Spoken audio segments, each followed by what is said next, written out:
ಇನ್ನು ಜನಾರ್ದನ್ ರೆಡ್ಡಿ ವಿರುದ್ಧ ಮುನಿಸು ಶ್ರೀರಾಮುಲು ರಾಜಕೀಯ ಆಟ ಇದೀಗ ಶುರುವಾಗ್ತಾ ಇದೆ ಅಂತ ಕಾಣಿಸುತ್ತೆ. ಯಾಕಂದ್ರೆ ದೆಹಲಿಯಲ್ಲಿ ವರಿಷ್ಠರ ಭೇಟಿಗೆ ಶ್ರೀರಾಮುಲು ಅವರು ನಿರ್ಧಾರ ಮಾಡಿದ್ದು ಸೋಮವಾರ ದೆಹಲಿಗೆ ತೆರಳುತ್ತಾ ಇದ್ದಾರೆ ಶ್ರೀರಾಮುಲು ಅನ್ನುವಂಥದ್ದು ಗೊತ್ತಾಗ್ತಾ ಇದೆ. ಜನಾರ್ದನ್ ರೆಡ್ಡಿ ವಿರುದ್ಧ ಸಮರ ಸಾರಿದ್ದಾರೆ ಶ್ರೀರಾಮುಲು. ಹೈಕಮಾಂಡ್ ಬುಲಾವ್ ಕೊಟ್ಟಿರುವಂತಹ ಹಿನ್ನೆಲೆಯಲ್ಲಿ ಅವರು ಭೇಟಿಗೆ ನಿರ್ಧರಿಸಿದ್ದಾರೆ. ದೆಹಲಿ ಭೇಟಿಗೆ ಅವರು ನಿರ್ಧರಿಸಿದ್ದು ಪ್ರಹ್ಲಾದ್ ಜೋಶಿ ಅವರಿಗೂ ಮಾಹಿತಿ ರವಾನಿಸಿದ್ದಾರಂತೆ. ಟಿವಿ9ಗೆ ಶ್ರೀರಾಮುಲು ಅವರ ಆಪ್ತ ವಲಯದಿಂದ ಸಿಕ್ಕಿರುವಂಥ ಮಾಹಿತಿ ಇದು. ನನ್ನನ್ನು ಪಕ್ಷದಲ್ಲಿ ಕಡೆಗಣಿಸಲಾಗ್ತಾ ಇದೆ ಅನ್ನುವಂಥದ್ದು ಒಂದು. ಎರಡನೇದು, ಸಂಡೂರು ಎಲೆಕ್ಷನ್ ಸೋಲಿನ ಹೊಣೆಯನ್ನ ತಮ್ಮ ಮೇಲೆ ಹೊರಿಸಿದ್ದಕ್ಕಾಗಿ ಅವರು ಬಹಳ ಸಿಟ್ಟಾಗಿದ್ದರು.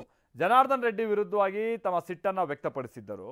ಆಮೇಲೆ ಆ ಸಿಟ್ಟಿನ ಸಂದರ್ಭದಲ್ಲಿ ಅವರು ಹರಿಹಾಯ್ತಾ ಇರುವಂಥ ರೀತಿ ಹೇಗಿತ್ತು ಅಂತ ಅಂದರೆ, ರಾಜ್ಯ ಬಿಜೆಪಿಯ ಕೆಲ ನಾಯಕರುಗಳ ಬಗ್ಗೆನೂ ಕೂಡ ತಮ್ಮ ಸಿಟ್ಟನ್ನು ವ್ಯಕ್ತಪಡಿಸಿದ್ರು. ಅದು ವಿಜೇಂದ್ರ ಆದಿಯಾಗಿ ಹಲವರ ಬಗ್ಗೆ. ಸೊ ಹೀಗಾಗಿ ಅವ್ರಿಗೆ ಮುನಿಸಿದೆ, ಪಕ್ಷದಲ್ಲಿ ತನ್ನನ್ನು ನಡ್ಸ್ಕೊಳ್ತಾ ಇರುವಂಥ ವಿಚಾರವಾಗಿ ಅವರಿಗೆ ಆಕ್ಷೇಪ ಇದೆ. ಇದೆಲ್ಲ ವಿಚಾರವನ್ನು ಅವ್ರು ಹೋಗಿ ಈಗ ಹೈಕಮಾಂಡ್ ಮುಂದಿಡೋರಿದ್ದಾರೆ ಅಂತ ಕಾಣಿಸುತ್ತೆ.